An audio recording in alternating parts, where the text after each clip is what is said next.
অনেকেই প্রশ্ন করেন, ভাই আমরা একটি রাউন্ড সিঁড়ি কিভাবে নির্মাণ করব? তাদের জন্য আজকের এই ভিডিওটি। একদম ১ম থেকে শেষ পর্যন্ত ভিডিওটি দেখবেন, তাহলে বুঝতে পারবেন একটি রাউন্ড সিঁড়ি নির্মাণ করতে অ্যা কিভাবে আপনারা কাজটা শুরু করবেন এবং কিভাবে শেষ করবেন A to Z এখানে সবকিছু আলোচনা করা হয়েছে এবং ভিডিওতে দেখানো হয়েছে। আসলে আমাদের প্রথমত সুন্দর একটি লেআউট দিতে হবে। তবে লেআউটের সেকশনটা আমরা কোথায় থেকে নিব?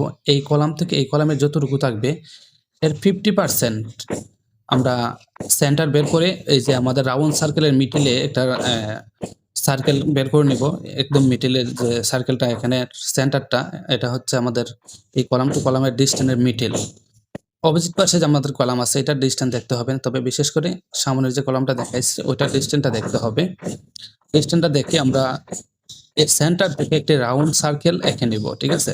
রাউন্ড সার্কেল আঁকার পরে আমাদের দেখতে হবে আমাদের ধাপগুলো কত ইঞ্চি পর পরে এভাবে মার্ক করে নিবেন এবং আমাদের মার্ক অনুসারে আমাদের ধাপ এর কোন দিকে কত ইঞ্চি হবে এটা আমরা পেয়ে যাব। তারপরে এভাবে সুন্দরভাবে শাটার করে নেব।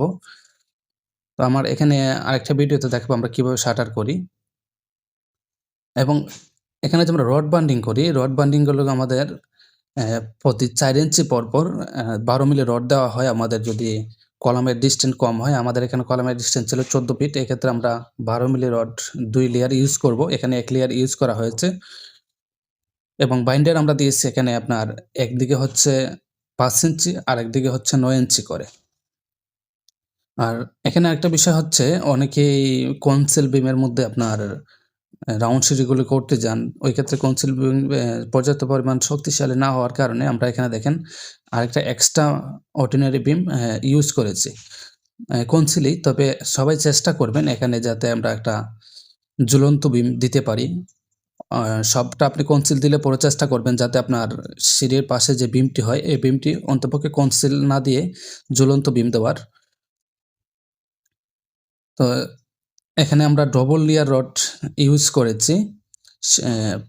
আমাদের প্রথম লেয়ার হচ্ছে ৪ ইঞ্চি পরপর, পরবর্তী লেয়ারও আমাদের ৪ ইঞ্চি পরপর এবং বাইন্ডারগুলো ইউজ করা হয়েছে আমাদের প্রথম বাইন্ডারের মিডলে একটি করে।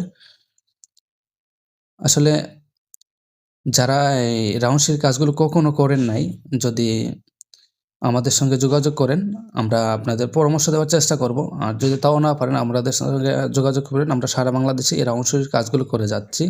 দেখেন এখানে খুবই সুন্দরভাবে এই রাউন্ড সিঁড়িটি নির্মাণ করা হয়েছে।